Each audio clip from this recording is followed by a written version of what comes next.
2032 সালের ডিসেম্বর মাসের মধ্যে ধ্বংস হতে চলেছে কলকাতা এবং মুম্বাই। না, এটা কোনো জ্যোতিষী কিংবা মহাকুম্ভের আইআইটি বাবার ভবিষ্যদ্বাণী নয়।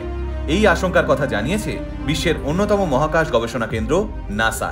কিন্তু ধ্বংসের কারণ কি হতে চলেছে, আসুন আজকের এই ভিডিওর মাধ্যমে আমরা পুরো ঘটনাটা বিস্তারে জেনে নিই। আমেরিকা তথা বিশ্বের অন্যতম গুরুত্বপূর্ণ মহাকাশ গবেষণা কেন্দ্র হল national aeronautics and space administration বা নাসা। এই নাসার তরফ থেকে জানানো হয়েছে একটি অ্যাস্টেরয়েড বা গ্রহাণু খুব দ্রুত গতিতে পৃথিবীর দিকে এগিয়ে আসছে। এই অ্যাস্টেরয়েডের নাম রাখা হয়েছে 2024 YR4।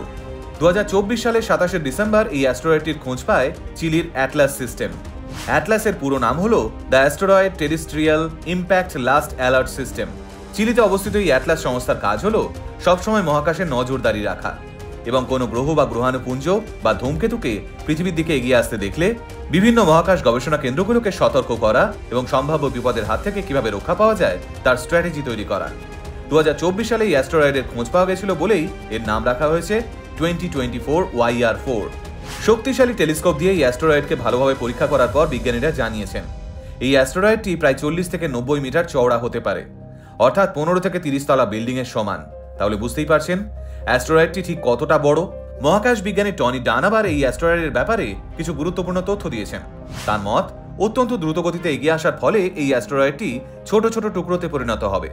টনি ডানের ধারণা 2032 সালের 22শে ডিসেম্বরের মধ্যে এই অ্যাস্টেরয়েড যদি পৃথিবীর বায়ুমণ্ডলের মধ্যে চলে আসে ততদিন এই গ্রহাণু 70টি টুকরোতে বিভক্ত হয়ে যাবে। সব থেকে বড় টুকরোটির ব্যাস হবে প্রায় 40 মিটার আর সব থেকে ছোট টুকরোটির ব্যাস হবে 10 মিটার। এবার এখানে একটা দ্বন্দ্ব রয়েছে। যদি সব থেকে বড় এবং ছোট টুকরোটির ব্যাস যথাক্রমে 40 এবং 10 মিটার হয় তাহলে আসল অ্যাস্টেরয়েডটি চওড়ায় 40 থেকে 90 মিটার নয়, বরং তার দ্বিগুণ বা 3 গুণ অবধি হতে পারে। এই এত বড় অ্যাস্টেরয়েড যখন ভেঙে টুকরো টুকরো হয়ে পৃথিবীর মাটিতে এসে পড়বে তখন কি অবস্থা হবে ভেবে দেখেছেন? নাসা এবং অ্যাটলাসের বিজ্ঞানীদের মতে এই অ্যাস্টেরয়েড মুম্বাইয়ের মাটিতে আছড়ে পড়তে চলেছে। বিজ্ঞানীদের দাবি এই অ্যাস্টেরয়েড যেখানেই পড়বে সেই জায়গাটি সম্পূর্ণ ধ্বংস হয়ে যাবে। তবে এই অ্যাস্টেরয়েড শুধুমাত্র মুম্বাইতে এসে পড়বে তা কিন্তু নয়।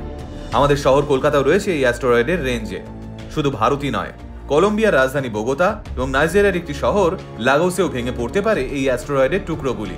নাসা এখন থেকেই এই সমস্ত দেশগুলোকে এই আশঙ্কার কথা জানিয়ে দিয়েছে। মহাকাশ গবেষণা কেন্দ্রগুলি এখন থেকে এই পরিস্থিতি মোকাবেলার জন্য ব্যবস্থা নিতে শুরু করেছে। তবে আরেক দল বিজ্ঞানীদের ধারণা এই অ্যাস্টেরয়েডটি পৃথিবীর বায়ুমণ্ডলের সংস্পর্শে আসার আগেই ধ্বংস হয়ে যাবে, তাই পৃথিবীর কোনো ক্ষতি হওয়ার সম্ভাবনা নেই। তবে আশঙ্কা থেকেই যাচ্ছে, কারণ এই অ্যাস্টেরয়েড কিছুদিনের মধ্যেই অদৃশ্য হয়ে যাবে। আবার এই অ্যাস্টেরয়েড দেখা যাবে 2028 সালে।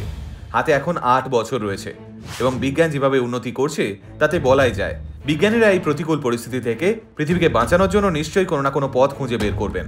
সবশেষে কয়েকটা কথা বলা ভীষণ জরুরি। এই ভিডিওটা বানানোর একমাত্র উদ্দেশ্য হলো অজানা তথ্যগুলো আপনাদের সামনে পরিবেশন করা। কোনো রকম গুজব ছড়ানো আমাদের উদ্দেশ্য নয়। নাসা এবং অ্যাটলাস এই দুটি সংস্থা প্রতিনিয়ত এই অ্যাস্টেরয়েডের উপর নজর রেখে চলেছে। তাদের প্রতিবেদন থেকে সমস্ত তথ্য যাচাই করে এই ভিডিওটি প্রস্তুত করা হয়েছে। আপনারাও যতটা সম্ভব সমস্ত তথ্য যাচাই করে তবেই তা বিশ্বাস করবেন। সুস্থ থাকবেন, সতর্ক থাকবেন এবং ভুল তথ্য থেকে নিজেদেরকে দূরে রাখবেন।